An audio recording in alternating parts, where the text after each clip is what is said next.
Hi, welcome to the channel. Today is the second day of 16th chapter, that is your subconscious mind and harmonious human relationships.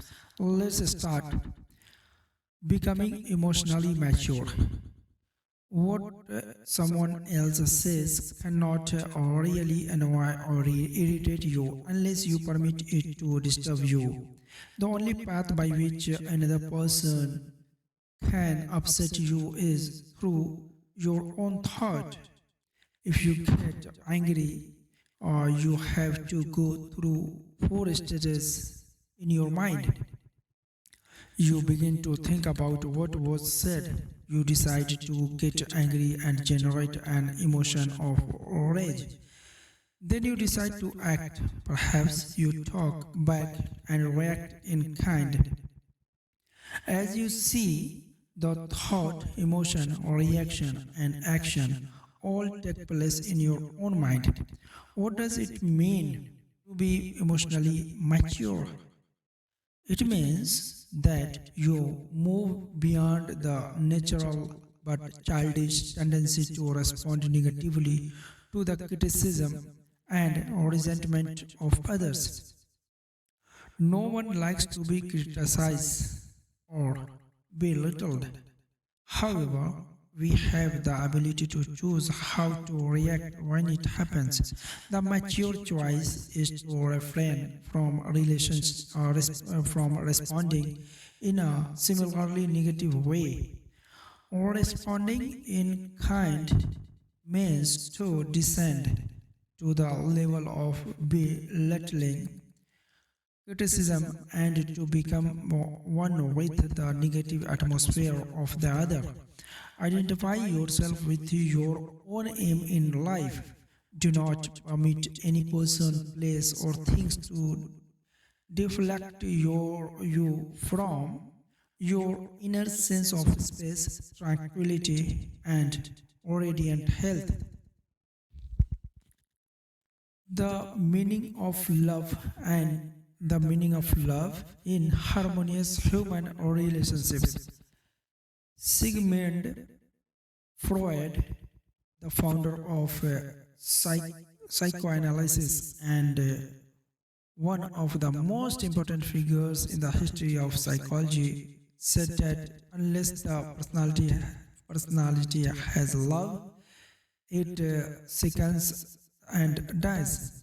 Love includes understanding, goodwill, and respect from the divinity in the other person. The more love and goodwill you emanate and exude, the more comes back to you. If you puncture someone else's ego and wound her estimate of herself, you cannot gain her goodwill. Recognize that everyone wants to be loved and appreciated. Everyone needs to feel important in the world. Realize that the other person is conscious of her true worth. Like yourself, she feels the dignity of being an expression of the one life principle animating all people. As you do this consciously and knowingly, you build up the other person and she returns your love and goodwill. She hated her audiences.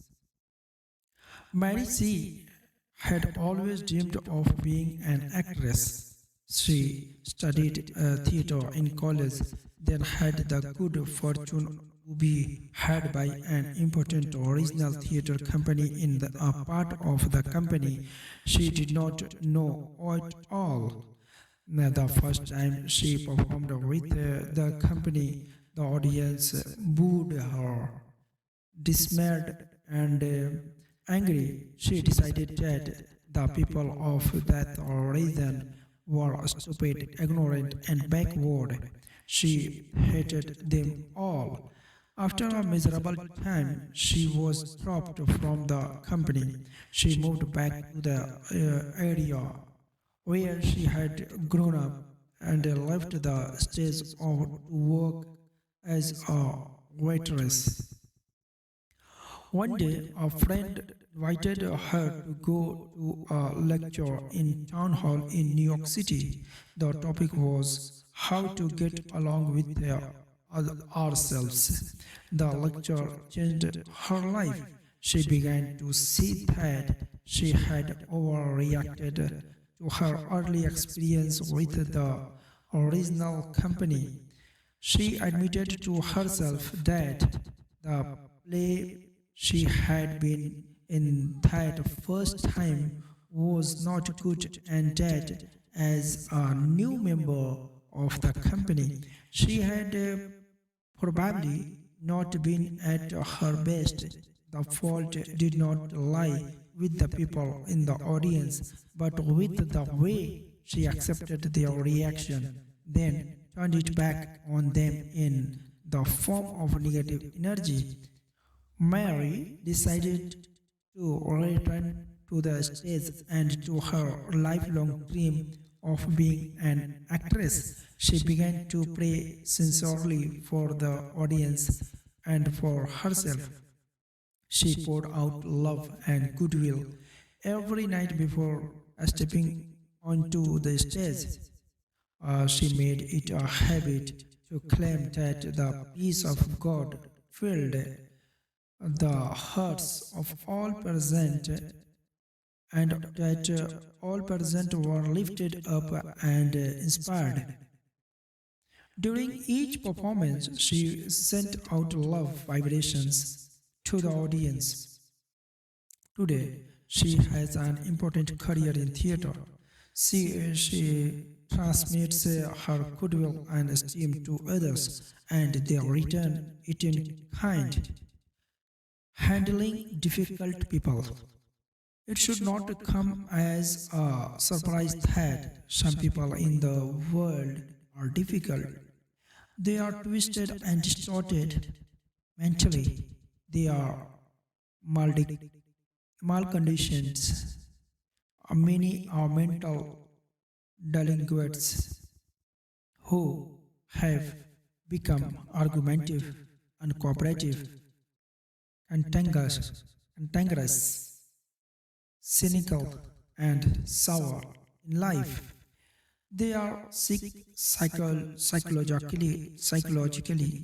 Their minds have become deformed and distorted, perhaps because of experience they have had in the past. What do you do when you have to deal with someone like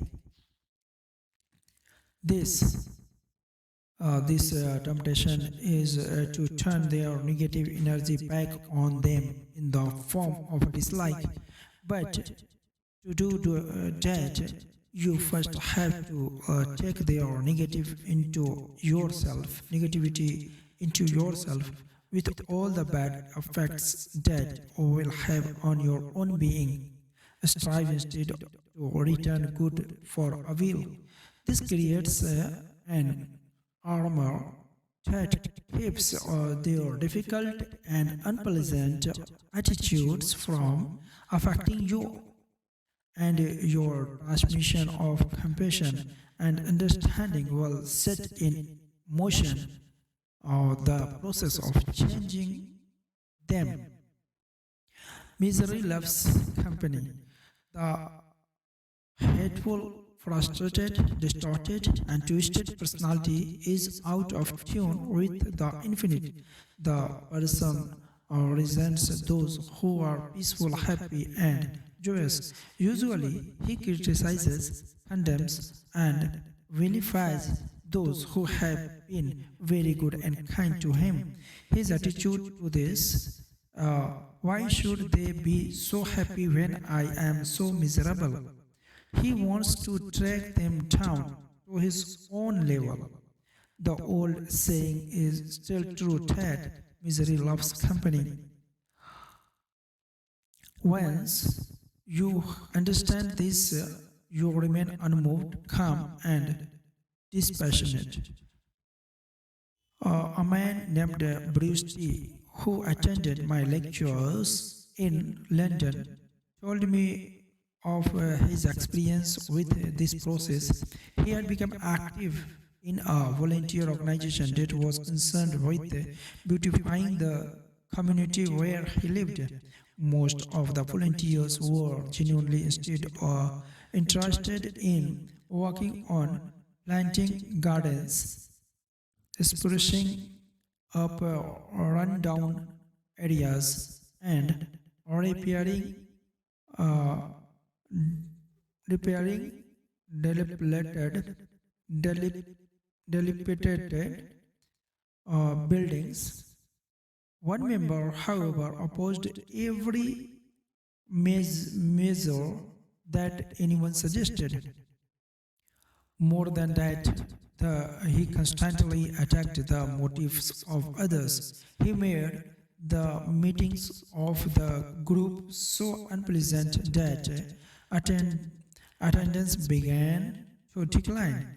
Some of the other members came to Bruce. They suggested that they banded together and expel the grouch from the organization.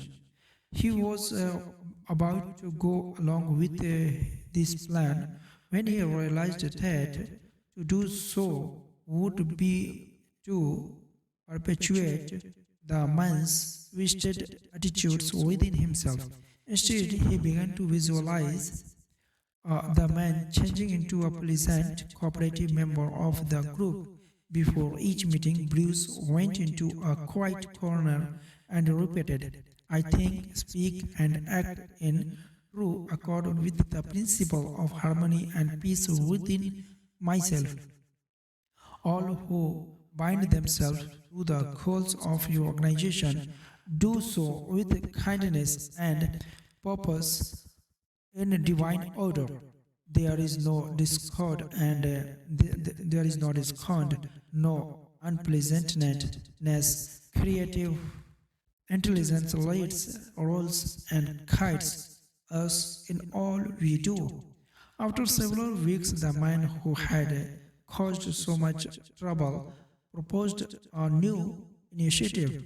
He presented it in such an agreeable and cooperative manner that he won the approval of everyone else in the organization, including those who had wanted to kick him out. The practice of empathy in human relationships. A young woman named Alice O visited me recently. She told me that she had long hated another young woman in the office where she worked. Her reason was that the other woman was prettier, happier, and more prosperous than she. The crowning blow came when the other woman became engaged to marry the CEO of the company, whom Eliza had long admired. One day, after the wedding took place, the woman she so disliked came into work with her daughter from a previous marriage. Eliza had not known her coworker had a child or even that she had been married before. Because of a congenital problem, the woman's doctor wore a steel leg brace. Alice overheard her say to her mother, Mommy, is this where my new daddy works too? I love this place because it is so full of people I love. My heart suddenly went out to that little girl. Alice told me I knew how happy she must feel. I got a vision of how happy this woman was against odds I had not even known about. All of a sudden, I felt love for her. I went into her office and wished her all the happiness in the world, and I meant it. In that moment, Alice experienced what psychologists calls empathy. This is not the same thing as sympathy, in which we understand the feelings of others. It is more. It means imaginatively project yourself into the mental attitudes and states of the other person. When Alice projected her mental mood or the feeling of her heart into that of the other woman, it was as if she began to think through the other woman's experience. She was thinking and feeling as the other woman and also as the child because she had also projected herself into the mind of the child.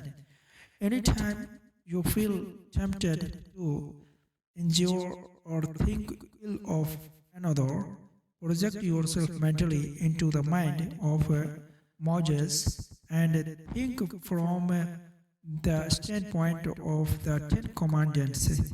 If you are prone to be envious, jealous, or angry, project yourself into the mind of Jesus and think from that standpoint, and you will feel the truth of the words, love ye one another.